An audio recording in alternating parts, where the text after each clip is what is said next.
Hello, Linkies. How are we today? Hopefully that's my notification. No, to say I've gone live. I'm just going to have to check LinkedIn again.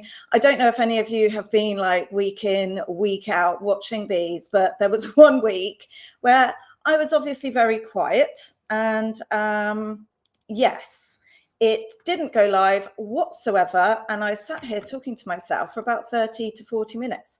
No one was posting any questions, etc. So yeah, I'm always a little bit nervous now of who's on, who isn't. So please message in the comments so that I know you are here. Hopefully that's happening now. Phew, thank goodness. So let me just double check my LinkedIn again. Does it say I'm live? No, it doesn't.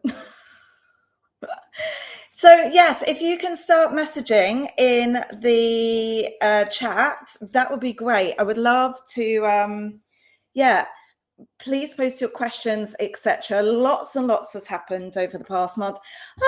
Sinead, hi, how are you? Really good to see your name. Actually, I might have some jobs for you as well. So I'm glad you're here. I'm glad you've tuned in.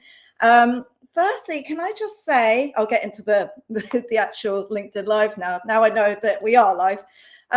Thank you so much for all your happy birthday messages for yesterday. Thank you, thank you, thank you. I was a bit overwhelmed yesterday with how much my phone was pinging. And it's obviously impossible to get back to everyone. So I thought I'd do it today instead. So thank you so much for all your messages. I really, really appreciate it. So yeah, should we get into the nuts and bolts of today's LinkedIn Live? How has everyone found like all the lives throughout July? I know I've been getting a lot of messages of people saying, hi Mohammed, lovely to have you here again as well. So I've had a lot of messages saying that people have missed some of the lives throughout July. So with Ray, Andy and Nikita. Now, if you are registered on our website, I will send you notifications of all of these because there's some really, really valuable information for all of you in architecture and design to help you throughout your careers. And what I'm noticing is some of their insights that they were talking about in their lives, I'm now noticing from my perspective, going through job applications, seeing how you're behaving, seeing what you're applying to, etc., and some of the conversations that I'm having with some of you. So I thought it would be a good idea to get this all out to you so that you can rewatch them again and again. But yes, please register. Here's a QR code if you want to, or just go onto our website, aerecruitment.ae. /register. It really is that easy. So today, what I wanted to talk to you about, we'll get out the previous LinkedIn Lives to you. So what I wanted to talk to you about is we've put a free masterclass for your CVs on the portal. So once you register or when you log in, you will now have CV guide and templates. But what I've done is gone into far more detail in there and actually produced a video so that you can see inside an ATS. You know, like so many people say, the ATS is blocking you, the ATS is doing this, that, la, la, la, la, la. It really isn't that intelligent. So I wanted to do a video for you. I've shown like our platinum subscribers and people who have one-to-one coaching sessions with me. But I thought, look, it's one of those pieces of software that really all of you should know about. It's something that a lot of coaches out there demonize and also scare you into thinking that it's doing something it's not. And honestly, they just don't know what the software does. If you go and search on the internet, and if you get your good, I'm glad, Thomas. If you go and get your AI to look it up, all an AI will do is scrape the internet and get the top kind of explanations that keep going over and over, and even that's wrong. So I wanted to show you, so please register if you haven't already. And if you are registered with us, log in on our website, and you'll be able to actually watch those videos so that you know exactly what they're doing. And on that note, there's a really good indicator whether your CV is passable. What I want you to do after this live or whenever is bring up your CV and try to select all the text. So do a copy and paste into like a notepad or a blank Word document, whatever you use, and see if it reads exactly the same. I've this week, I will roll on into this in a second, but this week I've been talking to quite a lot of interior designers this week. Thanks, Faisal. I kind of gathered what you were saying with goo. Just missed out the D. So yeah, I've been talking to a lot of interior designers this week, and we need to talk about job applications. So what I'm seeing this week is a lot of people kind of wasting their time on roles that they're not suitable for. So my first call this week was for an intermediate interior design role. And I thought, right, okay, I've seen their portfolio. And again, it was a mass of 3D renders. And then the mood board was just, well, samples. And my first question was, could you talk me through your portfolio and tell me what the brief was? What was the feel for these projects? How did the client want the end user to feel when they walk in these buildings? And he just said, I have no idea what you're talking about. So we went through a whole like massive conversation. I was like, right, well, can you walk me through your day to day? Because what you've written in your CV and what I've got in your portfolio are two different things fundamentally anyway. So either your portfolio or your CV needs to be updated. And then once we started talking, he absolutely hated the front end design. He was like, I really, really love working on technical drawings. It's like, well, why are we talking about interior design role where it does actually say in the job description that we're looking for someone who's really creative, got that creative mind, comes up with the concepts, and goes from there. And so we had a long chat about that. And I thought it was good to bring this up to you guys, because this is often what happens when it comes to the job search process. I find myself in this as a recruitment consultant, talking to people, saying they are applying to whatever job on our website. And when I start talking to them, I'm just like, oh, sounds like your career is going in a different direction to what this role is about. So what I want you guys to do is really have a think about what you enjoy doing. There's no point us putting you forward to a role, because if I can have one like half an hour conversation with you and you've just like explained to me what you really enjoy doing and it's over here rather than what the client is looking for, then you're going to be wasting your time applying to the wrong jobs. And then therefore, even if you get to an interview stage, which is what happens in the main, and that's why recruitment consultants have a job, because the hiring managers have already advertised these roles and they've been in the situation interviewing a lot of people, and they start talking to these people and it's like, yeah, you don't really want what we're looking for. So this is why you do get a lot of companies interviewing a lot and then not hiring a lot, if that makes sense. So the interview to hire ratio is very low. I was trying to think which way around then. You can tell it's the end of the week. So what I want you all to do is have a think about what you want in your job role. What is it that you are putting out there to the world? Do you really enjoy coming up with those concept ideas? So are you in the briefing room with the client?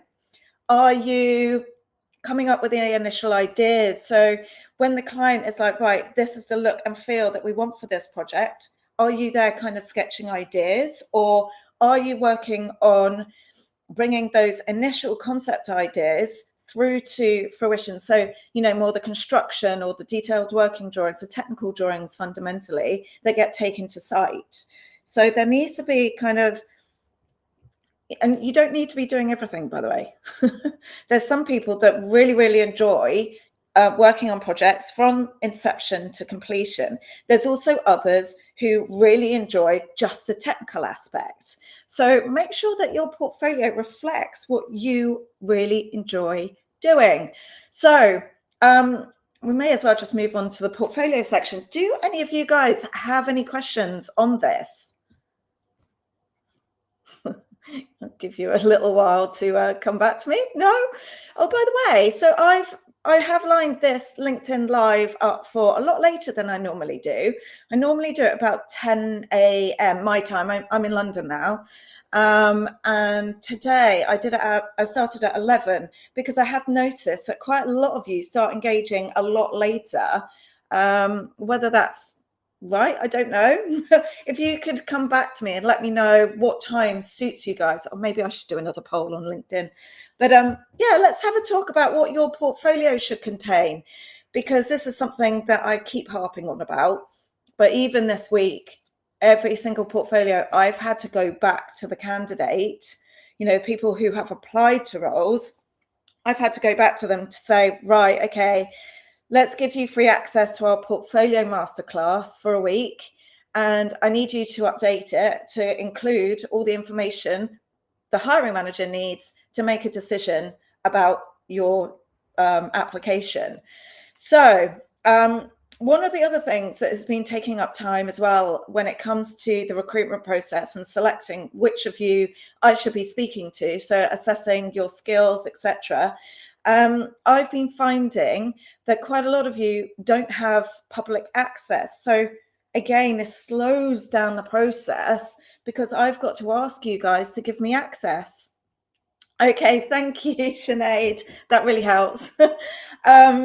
So yeah, it really slows down the process of your, me having a conversation with you and then getting your details over to our client. So when it comes to your portfolio, whether you've got a Google link, URL link, if you don't know how to do that, again, look it up on Google and find out how to make this as easy as possible, because you've got to think from our side. We've got hundreds of people to go through, and yes, we've got our database system that does help us with that, with the questions, etc. Excuse me, so that we know if you're suitable for that role. But also at the same time, we then get a list of suitable people who have the right skills. And then when we start going through the CVs and portfolios, most of the time right now, the CVs are one page. They don't contain the information relative to the job position. And then I could try and click on the URL link for the portfolio, and I can't gain access. So it's like, the walls are put up every given opportunity. So this is why we've put our CV guide and templates masterclass free. And I've put a lot of time and effort into putting long videos on there. I think one of them is 10 minutes, and I'm going to have to put another one on there about how to figure out if your CV is readable in the ATS system. But that's a simple process. Literally highlight all the text in your CV and paste it. So copy that text and paste it into Notepad or a Word document so that, hi Thomas, so that you know that your CV reads exactly the same way as it does when you read it. Does that make sense? So please go on to register up here if you're not registered on our website already. Some of you are registered with us, AE Recruitment, but we've completely changed the back end for you guys so that you can learn exactly what information we need in your CV, what you need in your portfolio, absolutely everything. You also gain access to me if that's the way that you want to go as well. So, we're really trying to push this so that we can speed up this application process. I would love it if I had like 20 people there And I'm struggling to choose which of you to have a conversation with first, if that makes sense. Right now, that you guys are all kind of following this ridiculous advice online that your CV needs to be maximum 2-3 pages. Now, coaches out there have said, hiring managers don't have enough time to read your CV. They scan. Well, yeah, they do scan. We do it. I do it. But when there's a really good person that I think, oh, yeah, they've worked at really great companies, they've got the right job titles, I sit there for a lot longer to go through their CV. And I also do that with their portfolio. If it's not obvious in a CV, then if they're applying, for example, if somebody's applying to an interior design role and all I can see is in their CV is 3D visualizer, reject, that's easy enough. But if somebody's applying and they've got interior designer, then all the duties and responsibilities are there that I'm looking for, then the computer skills and also the types of projects and the duties and responsibilities on those projects, then I will totally spend more time on that person. And don't think that a hiring manager is any different, because they'll do exactly the same as what we do. It's just that when we've got a lot of people to go through, skimming, yeah, it saves time. And in the most part, people are not putting the right information in their CV. So this is where candidates, job seekers get really frustrated. I'm being rejected. But I even looked at a WhatsApp that I got this morning from someone, and he literally keeps saying, I'm suitable for this, I'm suitable for that, la, la, la, la, la. And he's said this morning, I'm suitable for the interior designer at intermediate level role. Open up his CV. He's a master planner. Don't waste your time on roles that aren't suitable for you. If you're a master planner, you're not suitable for an interior designer role. So I hope that gives you a bit of insight. I know, when it comes to applications and stuff, especially when you're trying to find that role, you're trying to spread yourself. You're thinking that the more applications you make, one of them will pay off. Well, that time and effort to apply to those roles that aren't suitable for you is wasted time. You're going to be more successful if you put more time and effort into your CV so that it's more than 3 pages. Again, if you're not registered on our website, please scan this QR code.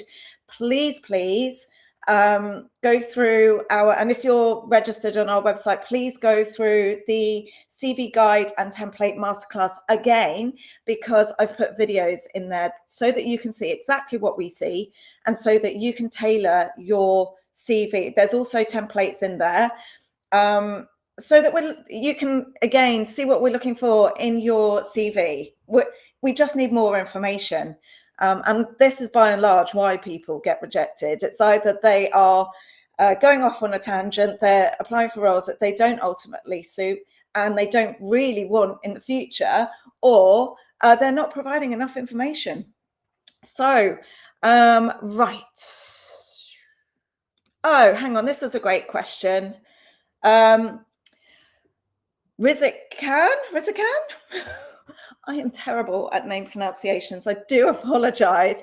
We really need to change the resume based on the client requirement rather than mentioned what we accomplished in past roles. Okay, so you can manipulate your CV in this way, sure.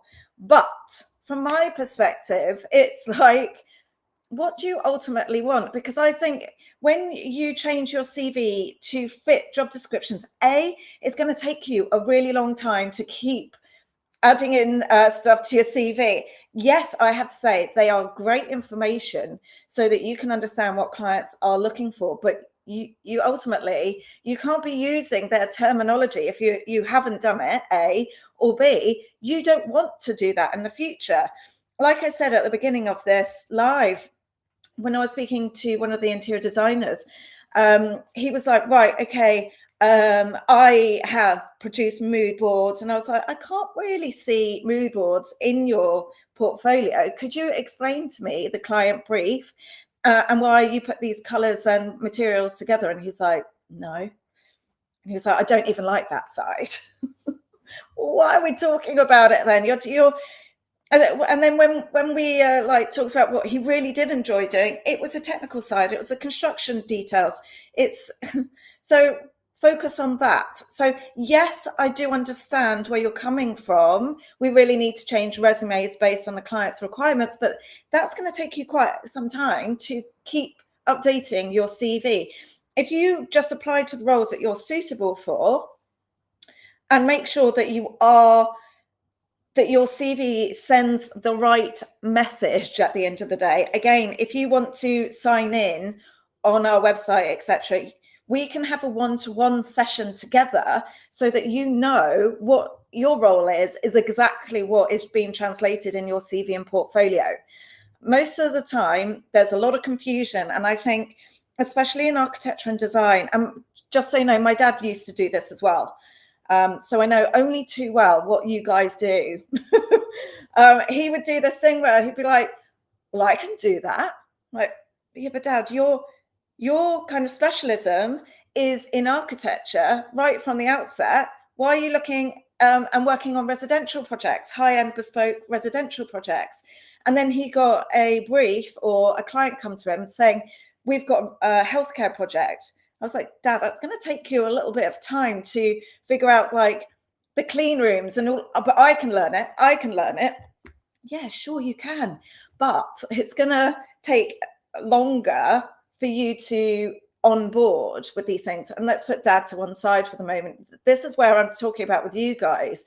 Quite a few of the conversations that I was having this week with candidates was exactly that. I can learn. Okay, well, explain to me about mood boards. Explain to me your involvement before working with coming up with concept ideas and different looks and feels. No, I hate that side. Why are we discussing it? So, you know, it's all well and good looking at clients' requirements and what they are looking for, but more often than not, you're going to take your career off in a different direction. So why are you trying to mold yourself into what somebody else wants when, you know, you should be looking at what you want in your career? Again, this is something that I deal with in the coaching sessions one-to-one. I get like senior level people up to board director, and they're just like, Hayley, I've spent the last 2-3 years doing stuff I really don't enjoy, like really don't. I needed a job, so I went for this one and I hate it. I need to do something about it. So if that's you and you would like some help having your career steered back in the right direction, please go to arecruitment.ae and let's work together one-on-one. But yeah, thank you so much for that. I hope that answers your question. But yeah, I think there's quite a lot of you. Oh, while we're on this, I've just seen this LinkedIn user. Hi, Hayley. Right, if you're coming up as a LinkedIn user and you're in a job search right now, you might want to go into your settings on LinkedIn. I think that's where I was saying it the other week, and someone's like, yeah, it is in there. And visibility, I think it's under. So go into your settings, check your visibilities, because numerous occasions in the past, I've been looking for, oh, goodness, I've hit something. I've been looking for, I don't know, senior design architect, for example. And then I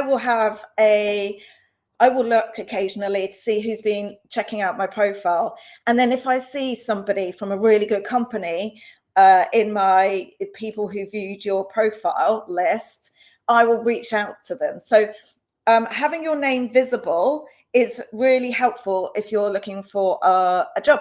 So hope that helps on that front. Hello. I'm glad you're all joining. Yeah, if you've got any more questions, please bring them in. Otherwise, I'm just going to go off on a tangent and keep talking.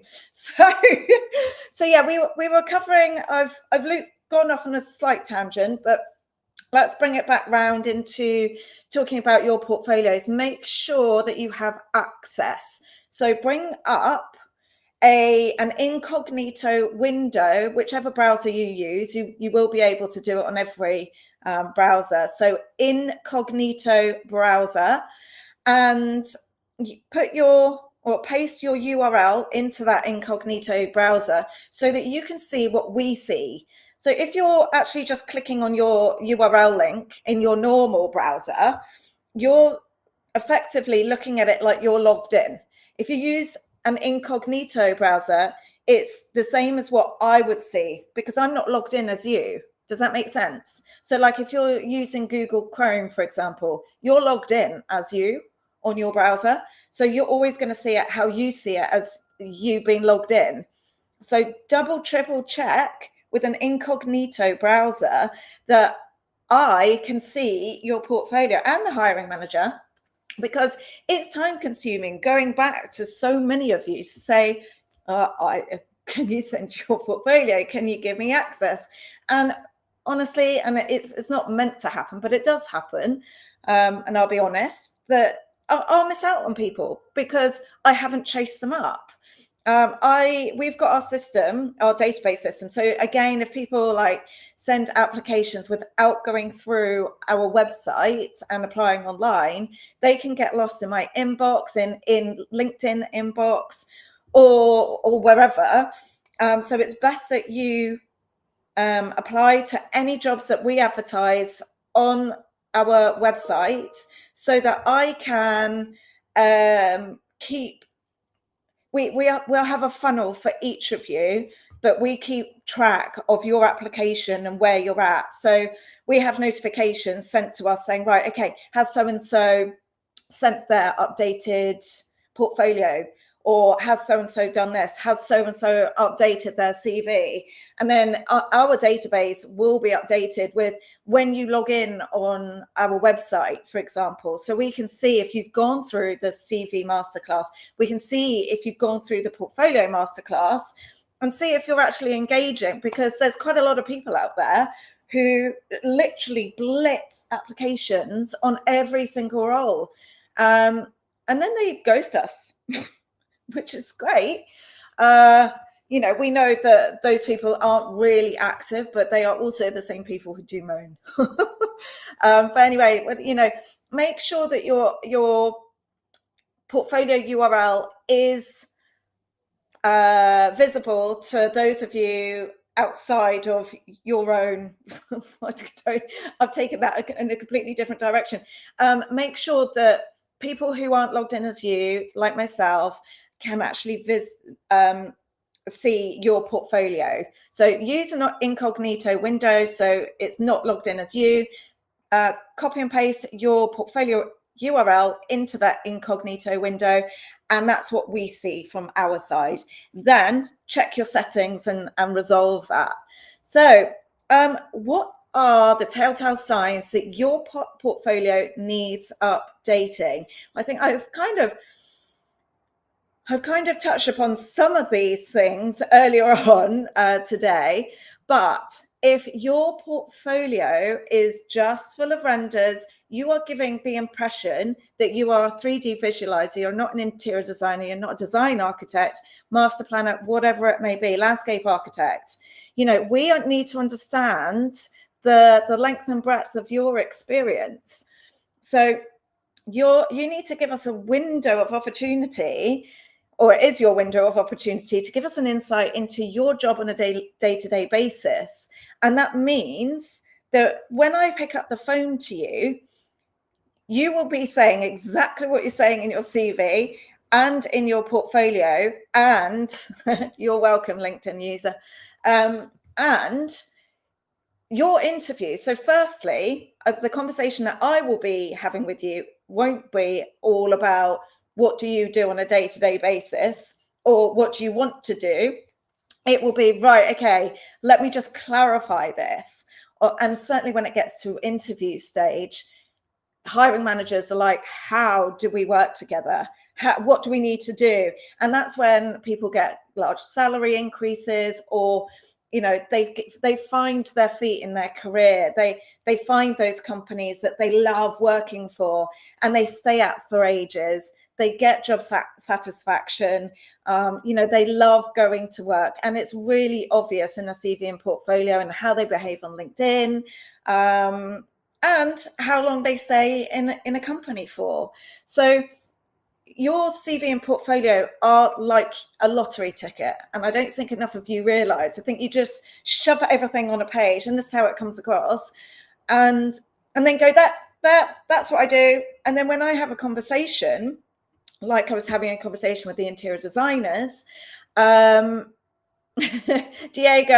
a little bit late. You're absolutely fine, Diego. If you go onto my profile, scroll down under activity, there's events in there, and you will be able to rewatch this over and over. So don't worry. But please come with any questions that you have, and I'll answer them for you. So what I was trying to say is, once your CV and portfolio are in alignment, you create this great impression of your understanding of what you do, the projects you work on, and once you've got everything in alignment, your personal brand, so to speak. So I would culminate, like, if your CV, portfolio, LinkedIn, and personal brand all send the same message, you stand out a mile. And certainly from a design aspect, it's very, very powerful, and it is like your own personal lottery ticket. You need to invest in yourself. So the telltale signs, there's 3 questions that you could answer. Does the reader know what the brief was? So like these interior designers earlier on this week, they didn't even know what I was talking about. And if you go back through some of the LinkedIn Live events that Ray, Andy, and Akita did with me in July, then you'll hear the same line from all 3 of them. And they were basically saying architects and designers are not inquisitive enough.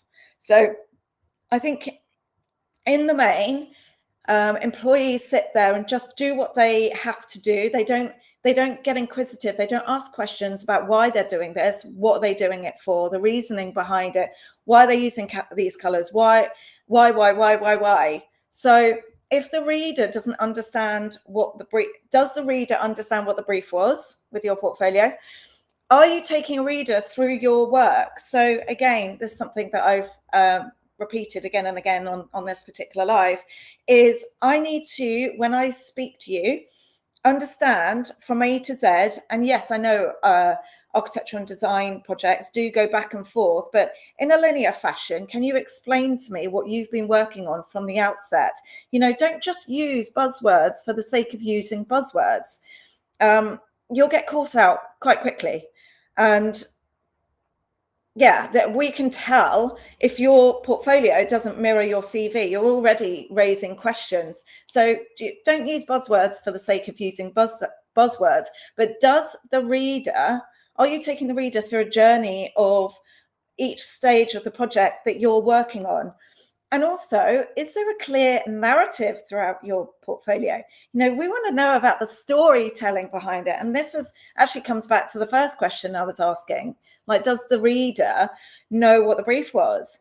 Like, if you're an interior designer or you're on the design side, you should 110% understand what the brief was and what you're trying to achieve for the end user. So use sensory language. The look and feel, the textures, the mood. What were you trying to, every single room, space, house, commercial space, whatever it may be, retail space, has a look and feel that the client is trying to achieve. So what was that, and how did you go about that? So when you get a brief, that brief will rarely, not morph into something else. So we want to understand that journey of where you've taken that project and why. Maybe the client had unrealistic expectations of what they wanted to achieve. Maybe they were looking to, use materials that were way out their budget. So again, that the initial brief would have changed. So how did you take the client through that journey? And then on the technical side, think about solutions to problems that you faced. You know, you won't necessarily be all of the design creative ideas, but it will definitely be more of the technical problem solving ideas. How are we going to make this work on site? Okay, so we found a design issue. How did you go about resolving that with the designers? So do you see what I mean? It's not just about opening up a portfolio, and being all about the project, because that's all I see. I read it and I'm just like, well, this project was about blah, blah, blah. It's never about you or using sensory language to communicate the passion and drive and want and desire to work on that project. It's all about talking, you're talking in the third person about a project. So I want to hear it from your perspective. Why you enjoyed working on that project? Why is it in your portfolio? Why? So there's 4 things that companies are like. Hi Lola, lovely to have you here. There are 4 things that companies and hiring managers are looking to understand within the body of your portfolio. So number one is clarity. So does your portfolio effectively communicate your CV story in a visual format? So I'm basically saying the same thing over and over again, but in a different way. So does your portfolio effectively communicate your CV story in a visual format? The second point is vision. So beautiful ideas that also address a brief, the context and its buildability. You know, it's all well and good coming up with ideas. And I think some people do fall into this trap when it comes to their portfolio. They come up with ideas and they put in images. And then I will speak to them and say, right, okay, could you explain to me why you've put this project in? Was it ever built? Does it have that buildability quality? I start talking to them and they're just like, it was just a pretty drawing. So it's not really adding value to your portfolio. So think about the vision. So beautiful ideas are great. I'm just going to repeat myself again. But does that project address the brief, the context, and the buildability? So the third thing is process. We need to get inside your mind and we need to see the evidence of how you think. So in the form of sketches, diagrams, concepts, development and technical drawings, to understand how you took that brief or whatever stage that you're working on and how did you develop it further to make sure that that project is buildable. So yeah, we need to understand far more information about your design process. And this is so important when it comes to being selected for an interview. Someone who's very good at explaining their design process or technical process, whatever it may be, that the hiring manager reading that CV and portfolio, especially the portfolio, is actually visualizing them working in the office already. Those are the people who get interview requests like you wouldn't believe. And in actual fact, I worked with someone at the beginning of this year who came from, he had a foster and partners background. So really, really good background. But when I opened up his portfolio, it was full of renders. And the client said to me, Hayley, and I was like, yeah, I know. His portfolio needs sorting out. And they were like, yeah.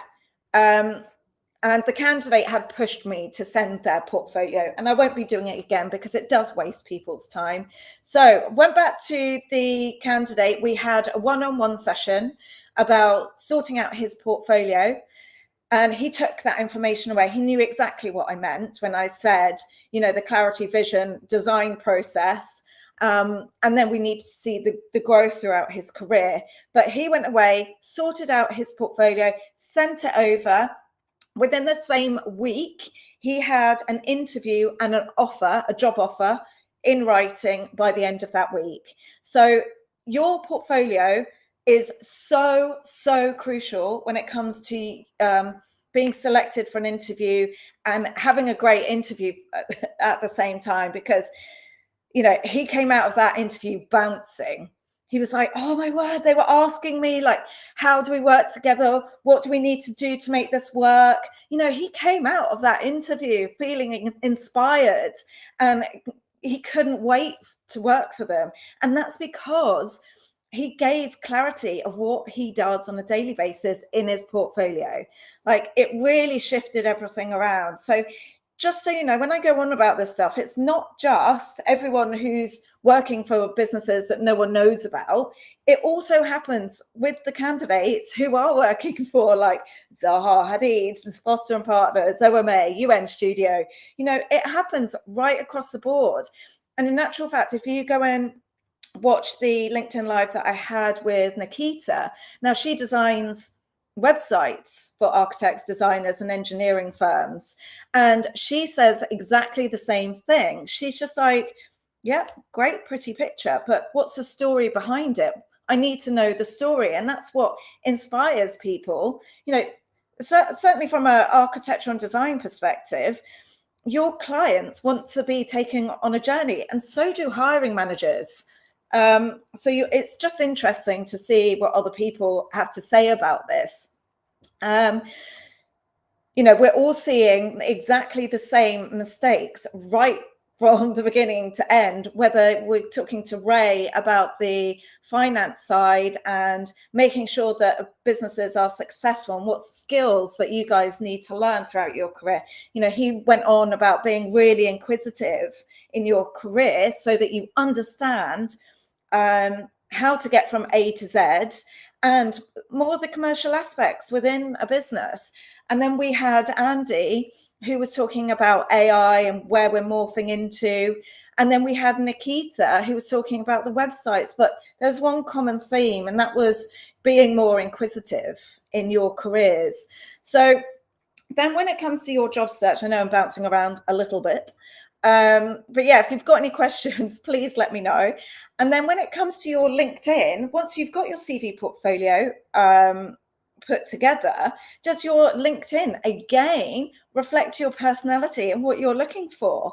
Quite a lot of you literally just put words on a page without really thinking about the meaning and context that, you know, the reader should be taking that. And LinkedIn is great for learning about who you are as an individual. Like, all of you are on this live. And by the way, most of you don't comment or whatever. I think last week or the week before, 260 odd people had watched this live within the first hour. And then it went on to, like, thousands of people, have watched it. But you know, you guys need to be more inquisitive about this.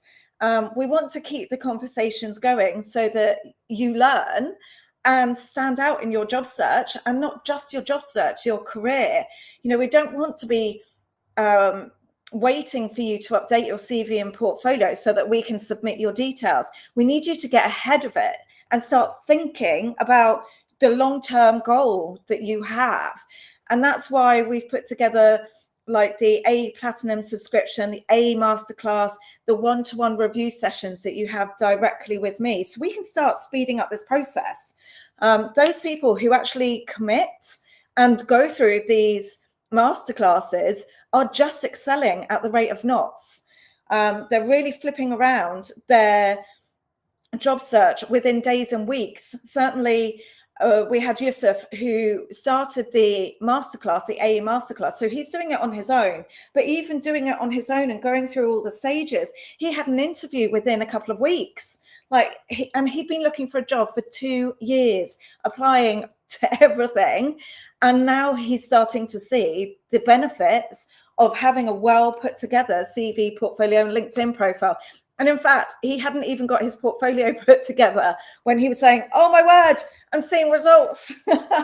So, you know, really have a think about what you're putting out there and what we're seeing, because you can change it around so quickly.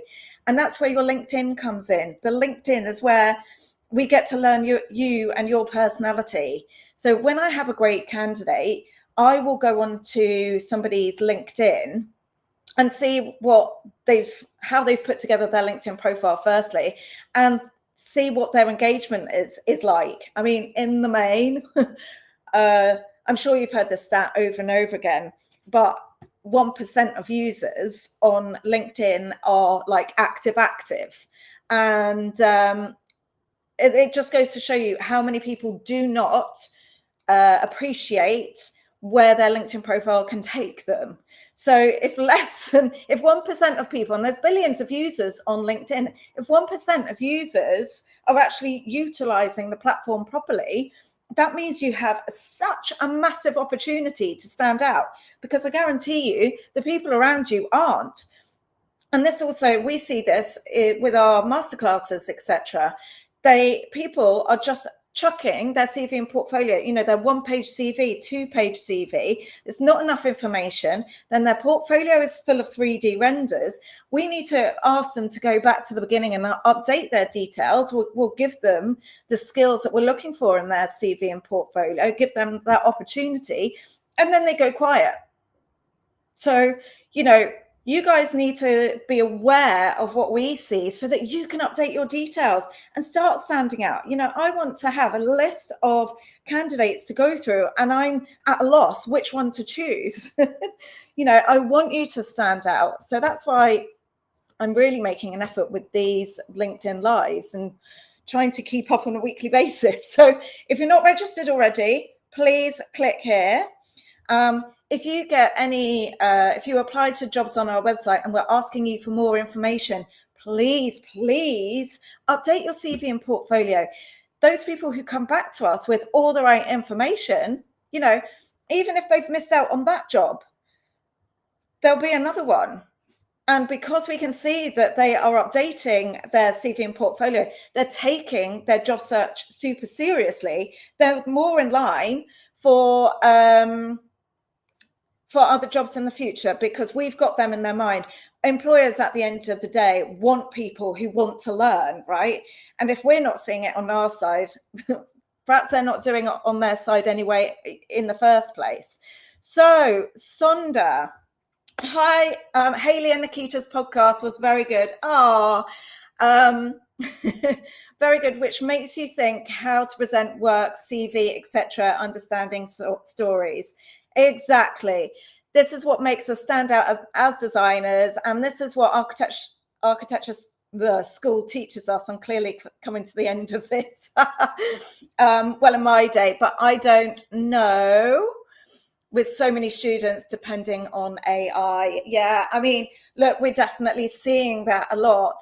Like, if you've been in recruitment for a long time, like what you guys are seeing on LinkedIn with AI messages and all of that, we've been seeing for decades. I've been in recruitment in architecture and design specifically for 27 years. And I know which CV writers people have used because it's their tone and their voice, not the candidate's voice. So, I will pick up the phone to some of these people and they're using different, they've got different mannerisms, different wording to what their CV says. And I know that which CV writer they've used. And now we're seeing the same thing when it comes to AI. So yeah, I can already tell which AI you've used, for example. So that's exactly what we see from our side. Really, we want to see your personality in your CV. I want you to talk in a human voice as you. Like, no one can talk as I am right now, for example. The next podcast, etc., you watch will be completely different from this one. And so you're seeing their personality, etc. And that's what we want to see in your CV. Use the wording that you would use on a day-to-day basis, rather than the AI's muted version, because that's all it is. It's kind of stripped you of all the emotion that makes you you. Little tip for you there. Lola, I'm not sure I know what you're talking about now, because I think I've probably waffled on. Is there not a risk of overexposure? I think you're probably referring to the LinkedIn stuff. I don't think so, personally speaking. There's not a lot of people that tap into LinkedIn on a daily basis. If only 1% of users are ever using it on a regular basis. So I think like week in, week out, there's different people commenting on these LinkedIn lives. So it is obviously not the same people week in, week out that are regularly tuning in. Yes, there are a few, like Sinead, she weekly like tunes in. And there's a few others. Alexandra, she's not on it today, but I know it's her. I see her name and I know, but no, at the end of the day, I don't think it is overexposure. You'll just get a different audience on a day-to-day basis and at a different time. Some people always, and if you look at kind of from a marketing perspective, different people at different times do tune in. So maybe some people do it first thing in the morning while they're getting ready for work, excuse me, or maybe some people tune in late at night. I don't know. So yeah, you're looking at different audiences, I think. So I don't think there really is a risk, especially when it comes to just Joe Blogs like you and I think, I mean, I don't know. Do you ever think Nike has overexposure or Apple has overexposure? I don't know. I'm not sure it's such a thing. Now I'm thinking of it out loud. I will watch Diego. I will watch the live again. Hayley, thank you for the information. You are very welcome.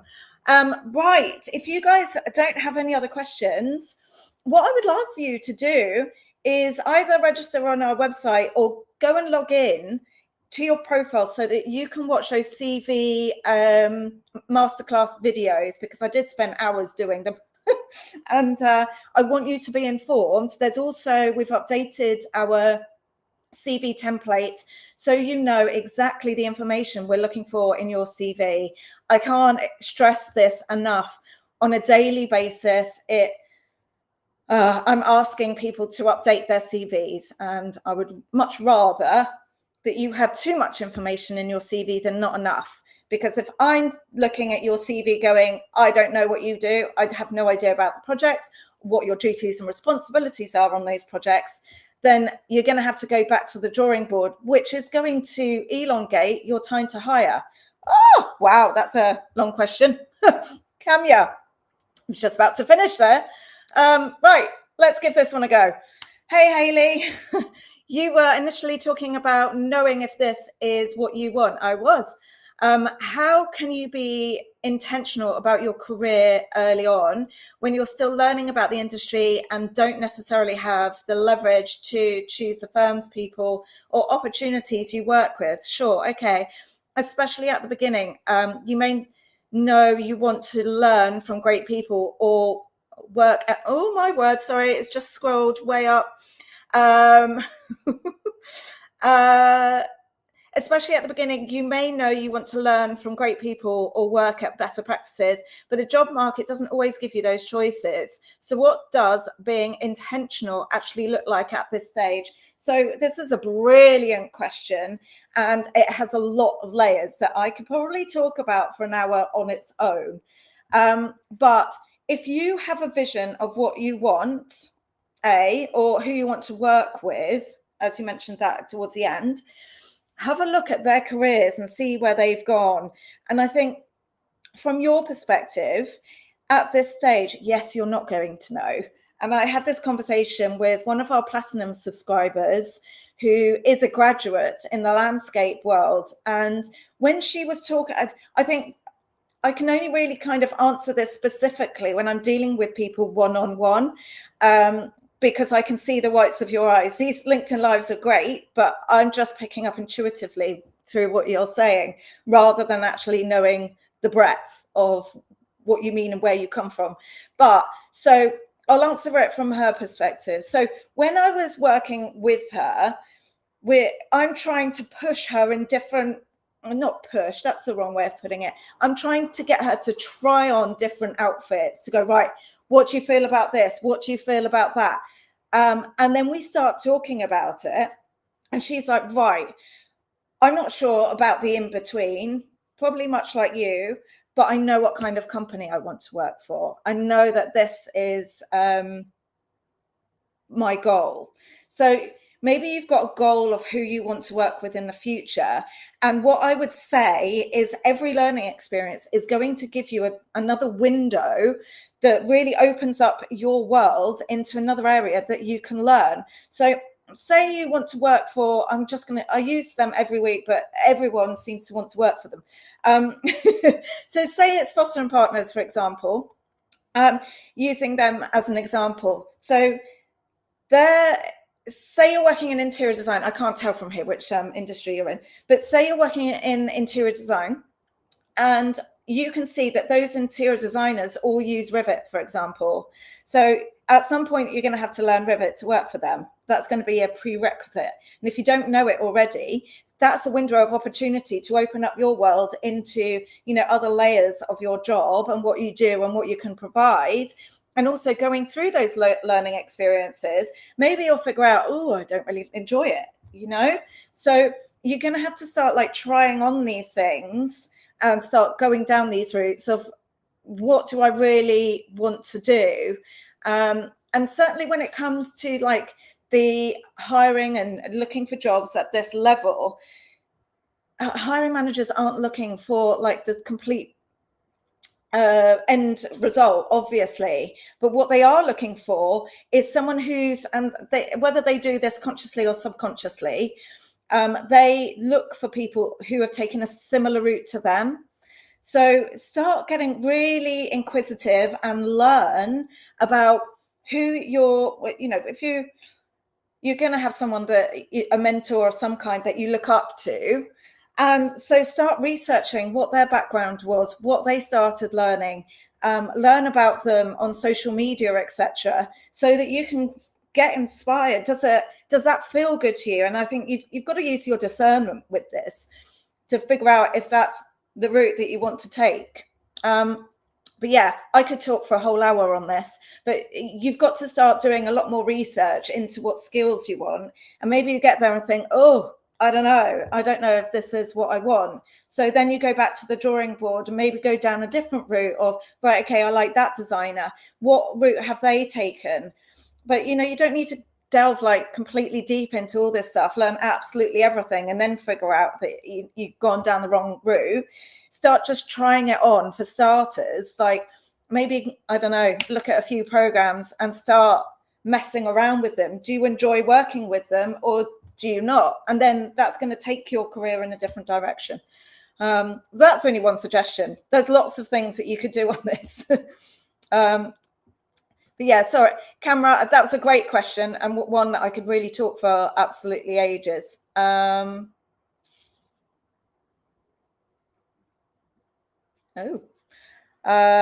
Okay. Oh, right, Sinead.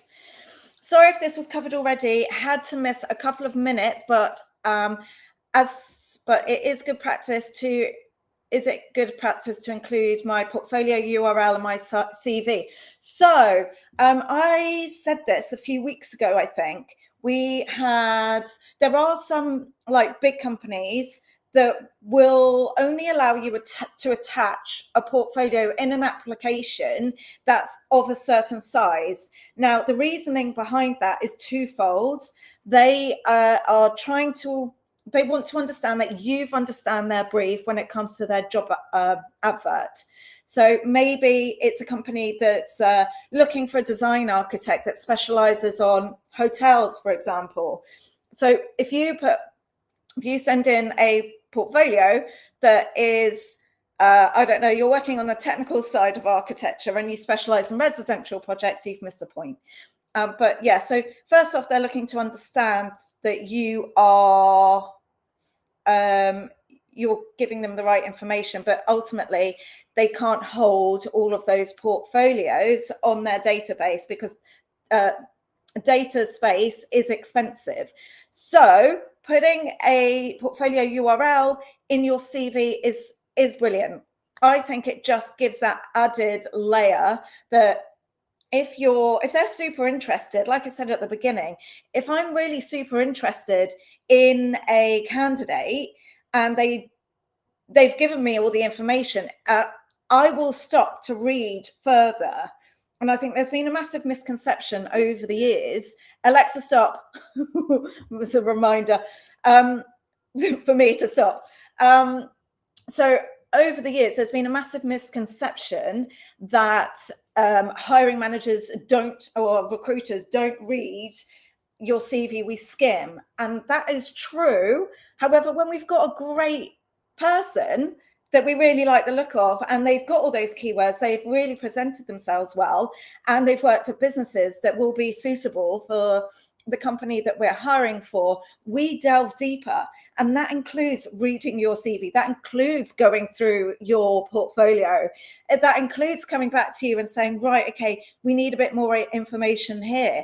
So my advice is, yes, please do put your portfolio URL in your CV, so that it's there, so that we can find the information that we need. I think, yeah, it is a misconception that we completely just gloss over everyone's CV and don't read it at all. You know, the good people, we really do like go into the depths, because what we want from a recruitment side is we want to know that we can send your CV and portfolio. We understand who you are. It hits all the marks when it comes to the hiring manager's vacancy, and that you're ultimately going to do well in the interview stage. You know, we don't want to set you up for a fall. We're trying to set you up for success. And that includes you setting yourself up for success. So, you know, we need more information in your CV and portfolio. So please, please, please go on to aerecruitment.ae, log in on our website, or register if you haven't already, and go through our CV guide and template, because that is the biggest mistake.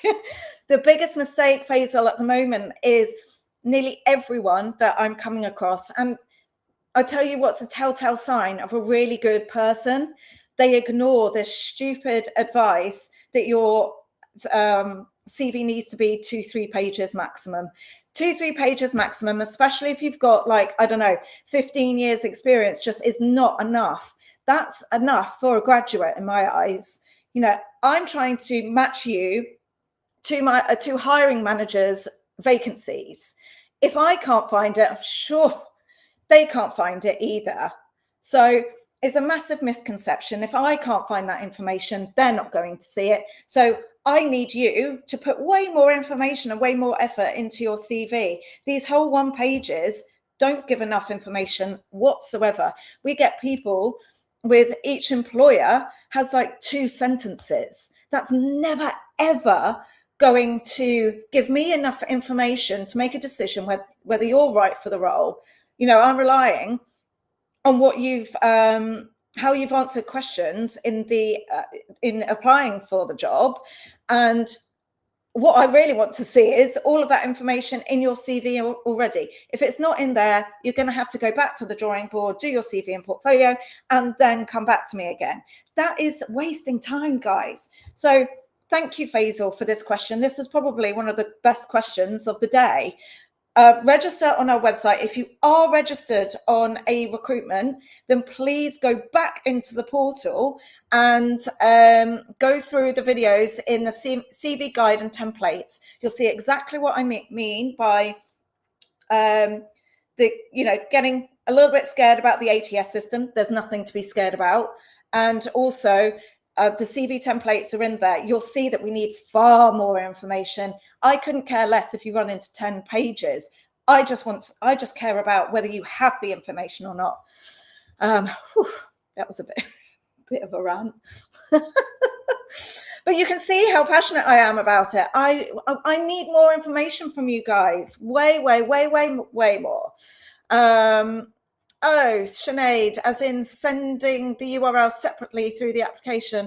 I mean, look, we have a separate URL, but it's still on your profile and it's still part of the application. So I'm not quite sure what you mean on this, but yeah, from our perspective, it is exactly the same. You are essentially separating it, but it's not from, if we were going to submit your details to one of our clients, it has literally all the information, including your portfolio. So on the odd occasion, I haven't really come across this a lot. Maybe it's because I'm doing these LinkedIn Lives again.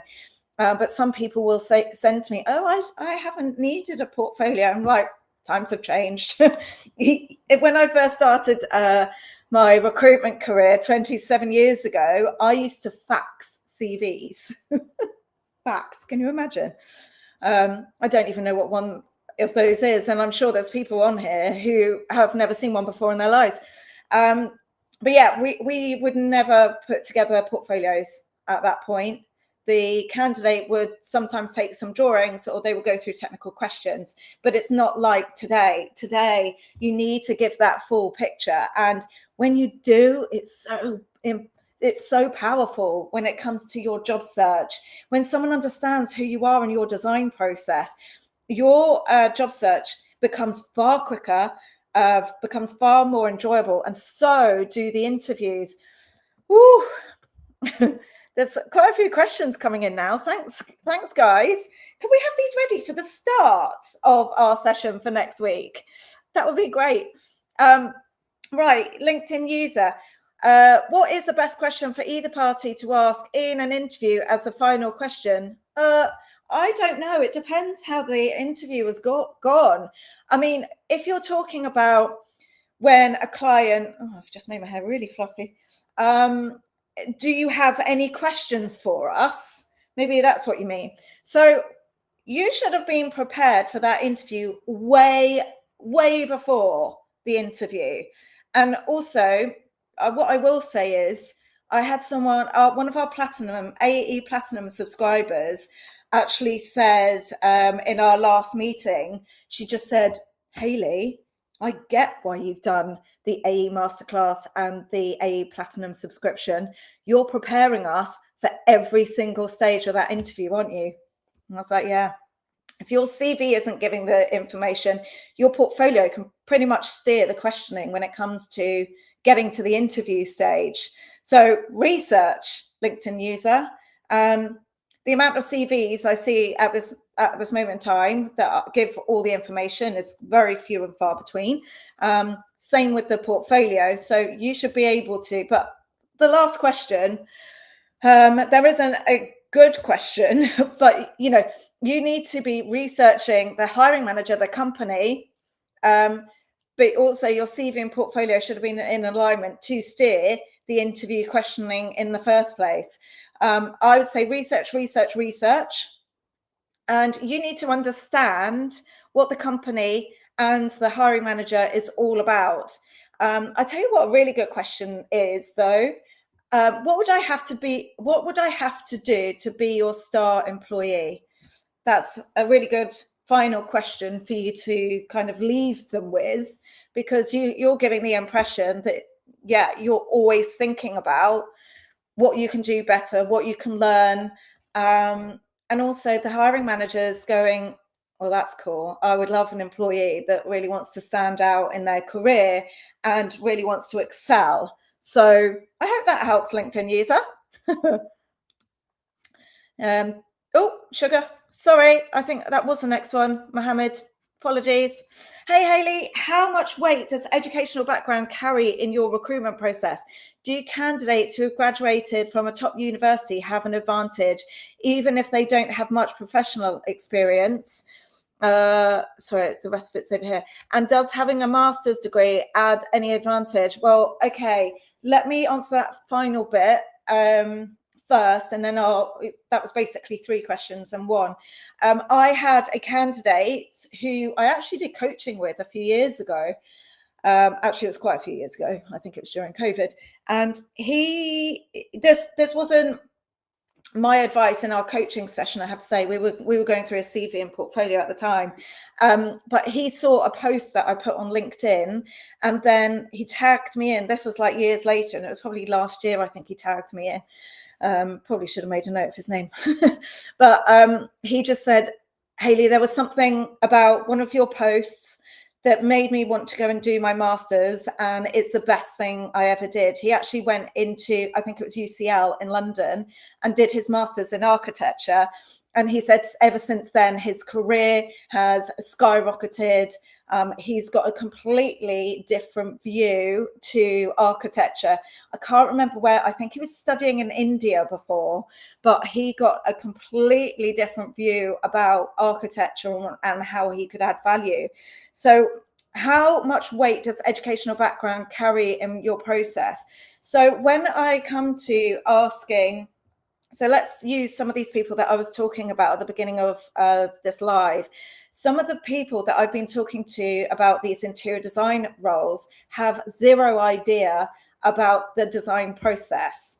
So in my questioning, I'm learning very, very quickly that they don't understand each stage of the design process. So how are they supposed to communicate that in their CV and portfolio? How are they supposed to communicate that, you know, there's moods, there's tones, and I even asked this guy, I was like, do you understand what blue signifies? And he was like, I have no idea what you're talking about. So, you know, yes, I think educational background does carry a lot of weight. If I was to ask that to an interior designer in the UK, oh, they'll be able to reel it off to me. You know, the how a space feels and how colors affect how your mood, how you feel in that space, what your mood is. There's a direct correlation. They understand all of that. Whereas some people who said that they've been doing interior design have no clue. So it's more often than not, the people who have come from Western universities will have a much more thorough understanding. But I mean, look, at the end of the day, if you're an architect in the UK, you've got to study for a hell of a lot longer than somebody in other countries, you know. So it's no wonder that they have far more in-depth knowledge. And do candidates who have graduated from a top university have an advantage? Unfortunately or fortunately, yes, they do, because they've got that breadth of experience and understanding, like I've just said. Yes, yeah, unfortunately for everyone else who's like, I've got this, I've got that. When I start asking these questions and they have no idea what I'm talking about, it's usually because they've come from a university that doesn't go into detail like a Western university would. So yeah, sorry if that's a hard pill for some of you to swallow.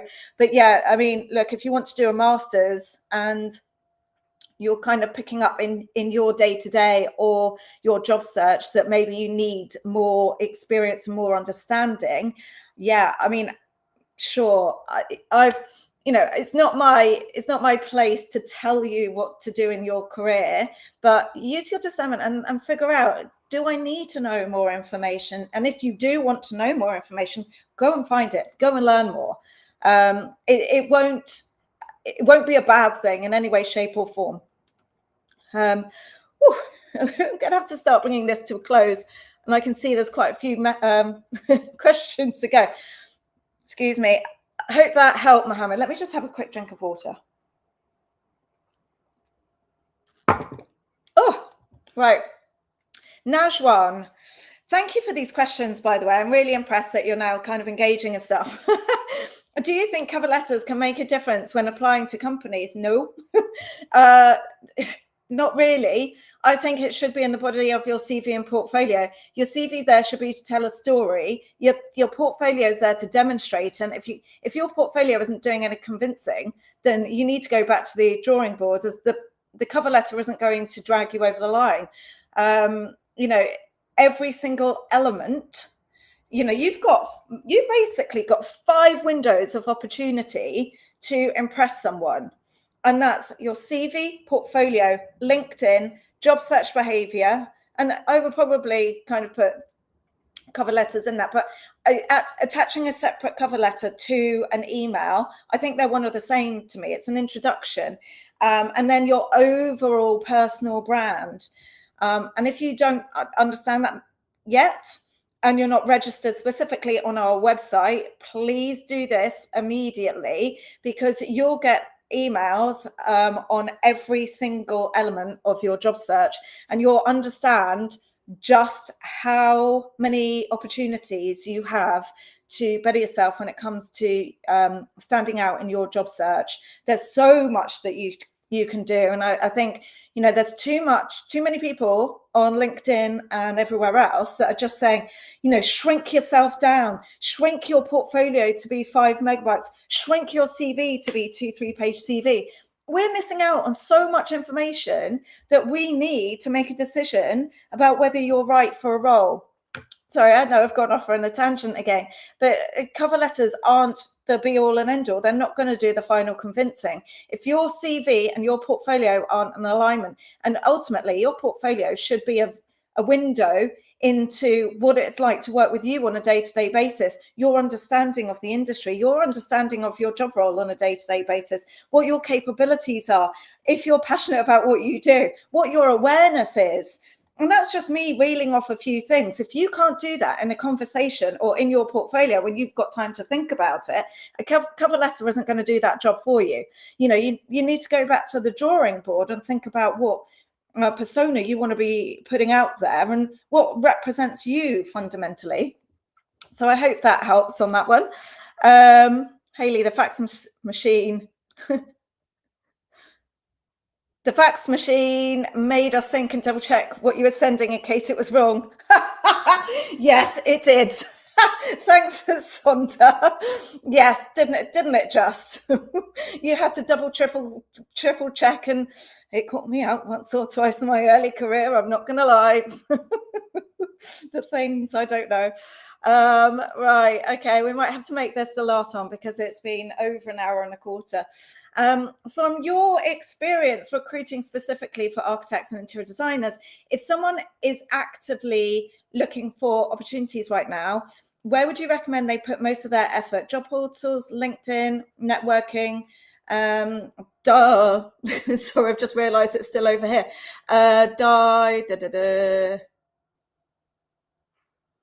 Connecting directly with recruitment agencies, approaching companies directly, or something else? And which of these channels do you actually see leading to placements most often?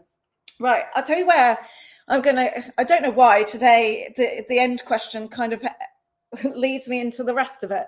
So you may or may not know that recommendations are pretty much, and have been for decades now, pretty much the place where people find their roles.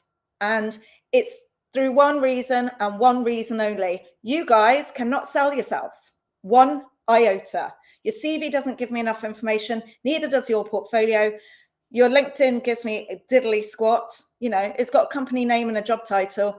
Maybe you've commented happy birthday on somebody's role. You've used an automated response. Your window of opportunity is to invest more time into yourself. Stop using AI. Start, because otherwise it all just sounds like AI slop. If you only have to read LinkedIn to understand what that looks like. And that's exactly what we see on the recruitment side. It used to be awash with, CV writers' personality. So, we'd get on the phone to some of these candidates and it was like, yeah, you didn't write your CV because there's no way on this planet that you know that word. And now it's the same when it comes to AI. So the biggest investment you can do, because recommendations are the largest percentage of where job seekers find their job, that's a key indicator that you can't sell yourself.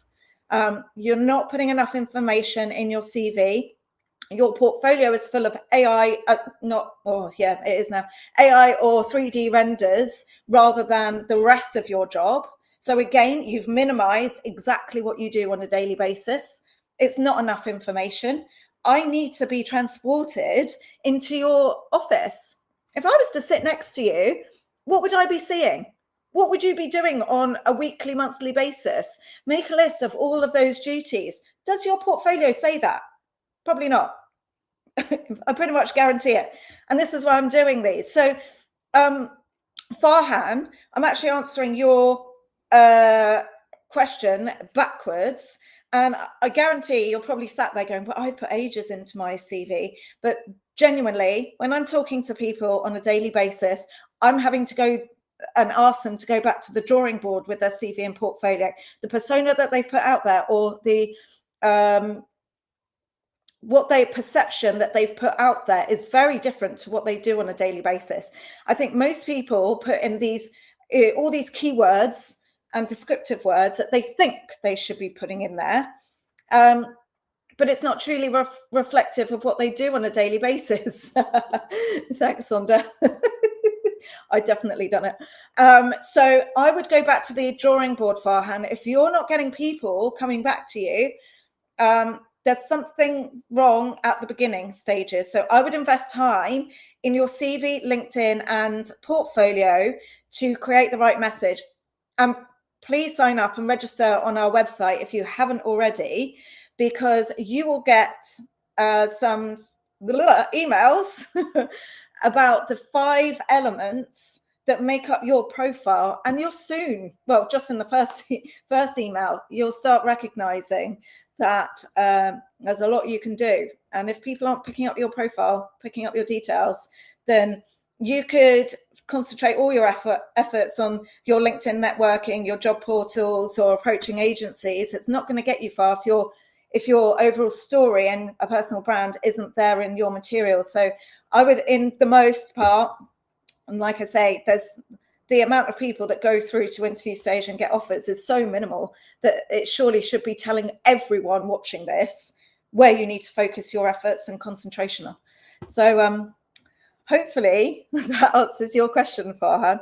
And Sonda, absolutely hilarious. Yeah, understand the faxing thing.